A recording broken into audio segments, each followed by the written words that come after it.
سلام دوستان ارجمند، علاقمندان زبانهای خارجی، همزبانان گرامی قدر، همه شما را به درس نوبتی خوش آمدید میگیم. Welcome to our lessons. درسی 36 است از کتاب New Grammar Time 1. در این درس درباره prepositions of time صحبت خواهیم کرد. Prepositions of time. Prepositions of time در زبان تاجیکی پیشویندهای مکانی ترجمه شده است. پیشویندهای معذرت دوستان گرامی، پیشویندهای زمانی. پیشویندهای زمانی. Prepositions of time پیشویندهای زمانی. خب ما در درس‌های گذشته گرفته بودیم prepositions of place بوده، پیشویندهای مکانی بود. اکنون prepositions of time است، زمانی وقتی. خب در این رسم چگونه که میبینیم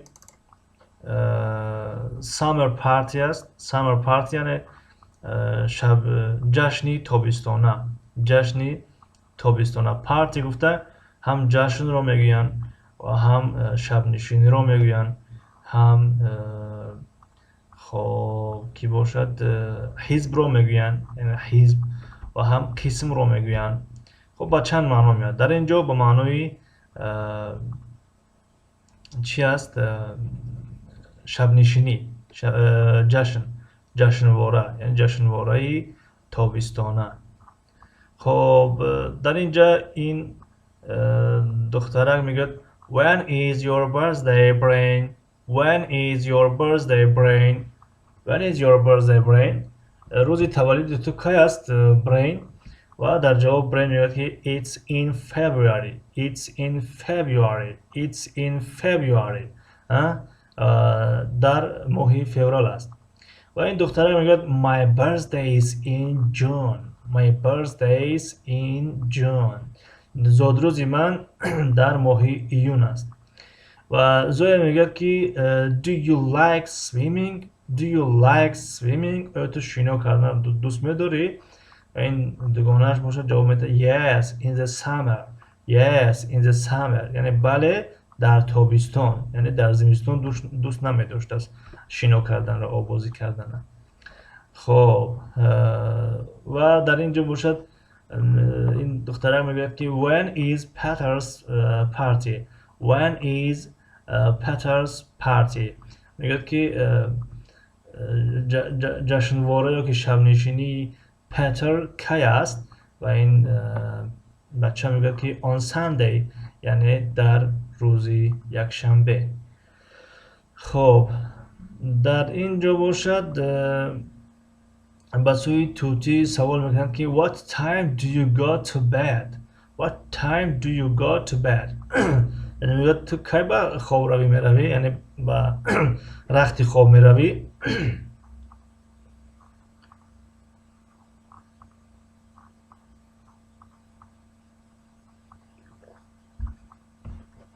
و توتی در جا میگه at 10:30. at 10:30 یعنی ساعت 10:30. ساعت 10:30 با خواب روی میرفته است. یعنی در اینجا این توتی دارد این کلچقندها را خورده است، به همین خاطر این سوال کرد تو کی با خواب روی میروی. خب prepositions of time 1 یعنی قسم یکم گفتگیش.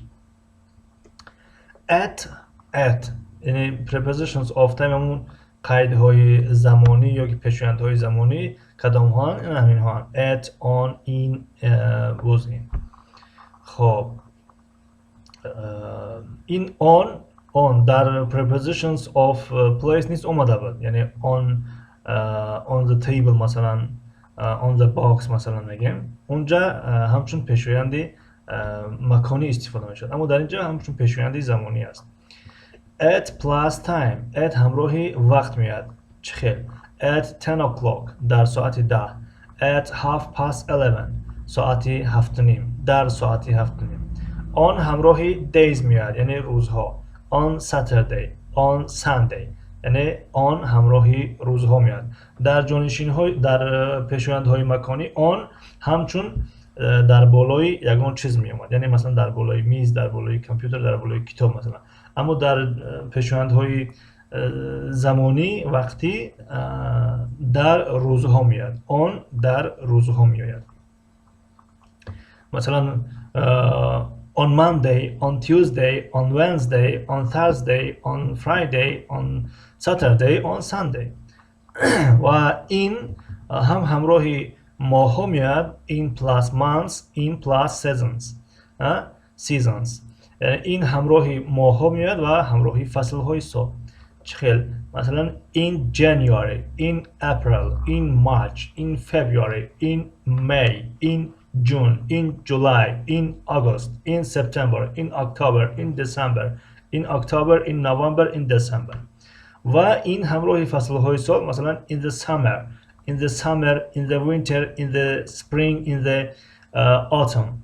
خب و اینجا تمرین کار میکنیم، شاید یک تمرین یا دو تمرین اگر وقت گنجایش داد. خب کوشش میکنیم که همین تمرین هایی که در همین صحیفه هستن کار کنیم. Look and write. نگاه کن و نویس. خب قلم بگیریم. Zoya gets up at 7 o'clock. زویا ساعتی 7 از خواب میخیزد. اینجا ساعت نگاه کنیم، ساعتی 7 است. Brain has breakfast at 7:30. Brain ساعتی 7:30 صبحانه تناول میکرده است. میگیم ساعت 7:30 است. و school starts یعنی مکتب آغاز می شود. مکتب آغاز می شود یعنی مکتب سر می شود. مکتب سر می شود ساعت چند سر می شود؟ مکتب سر می شود school starts at at 9 o'clock. At 9 خب at 9 o'clock. At 9 o'clock. At 9 o'clock. ساعت 9. The children have lunch at کودک‌ها ساعت چند طعام نصف روزی را تناول میکنند. At half past 12 یعنی ساعت 12:30. They go home یعنی اونها خانه میروند، یعنی کی؟ همون کودک‌ها خانه میروند at ساعتی 3 o'clock. 3 o'clock. و کورکی goes to bed یعنی کورکی با رخت خواب میرود، با یعنی خواب روی میرود ساعتی at half past 10. ساعتی 10:30 خواب روی میرود. اما در اینجا در ساعت 11 نوشته، یا 11:30 نه که در گفتگویی که در بالا بود ساعتی 10 آورده است. خب بیاین ساعت 11 میکنیم at 11. at 11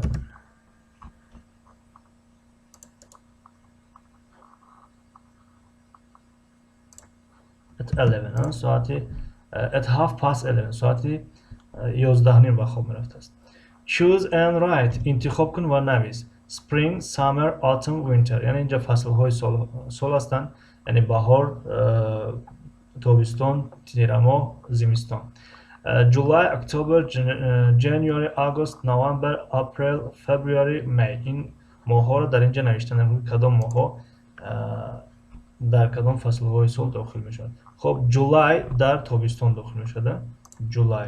جولای ماهی ایول هست، یعنی تابستان است.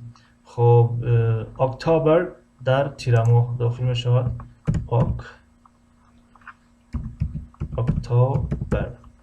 اکتبر. خب جنواری یعنی ینور در زمستان داخل می شود.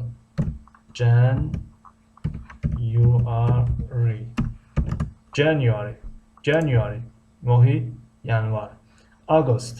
آگوست در تابستان داخل می شود. آگوست. خب نوامبر در تیر ماه داخل می شود. نوامبر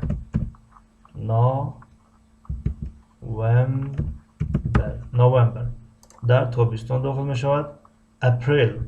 اپریل در بهار داخل می شود. در بهار داخل می شود.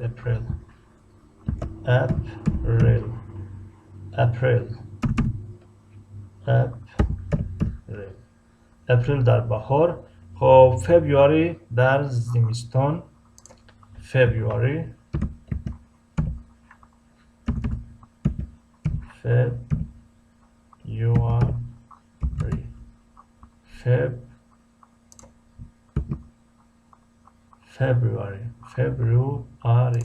در زمستان.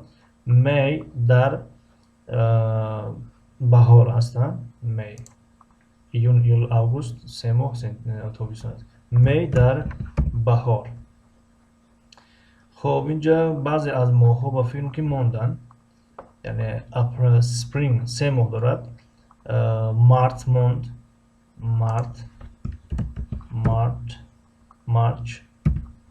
مارچ و از تابستان باشد جون موند. از تیر ماه باشد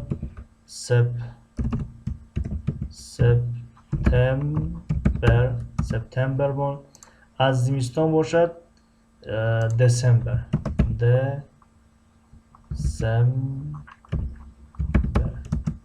دسامبر. خب دسامبر. تمرین رقم 3 میگه put the days of the week in the correct order. روزهای هفته را با ترتیب بگذار. خب در اینجا Monday خودش گذاشته است. Monday، Tuesday، خب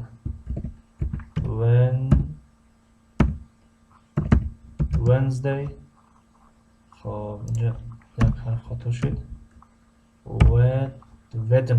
Wednesday می شود اما دی خوانده نمی شود. Wednesday اما Wednesday خوانده می شود. Wednesday. خب Wednesday، Thursday پنجشنبه و Friday جمعه. خب شنبه Saturday و یک شنبه Sunday. تمرین رقم 4 write in or on. میگه یا این بنویس یا on بنویس. The school party is در اینجا چی میاد؟ on میاد. On Friday. School finish in در اینجا این میاد. We go to the beach in میاد در اینجا in the summer. The football match is در اینجا on میاد on Saturday. خب این دوتاش وظیفه خانگی. دو جمله وظیفه خانگی که شما اگر وظیفه خانگی نتونید شما هم خفه میشین. از همین لحاظ باید که شما هم نیز کار کنید. نمیخواد. خب در همین جا درسی امروزه به پایان رسید. امروز درس 36 از کتاب نیو گرامر تایم. وظیفه خانگی را فراموش نکنید. در پریمیر باشید نویسین که 5 این می شود یا آن می شود، 6 این می شود یا که آن می شود و اگر نباشید در زیر این ویدیو حتما نویسین. خب موفق و مؤید و سربلند باشین تا درس‌های نوبتی. خدا نگهدار. ای مردم بیدار پناهتان به خدا، تا دیدن دیدار پناهتان به خدا. See you tomorrow.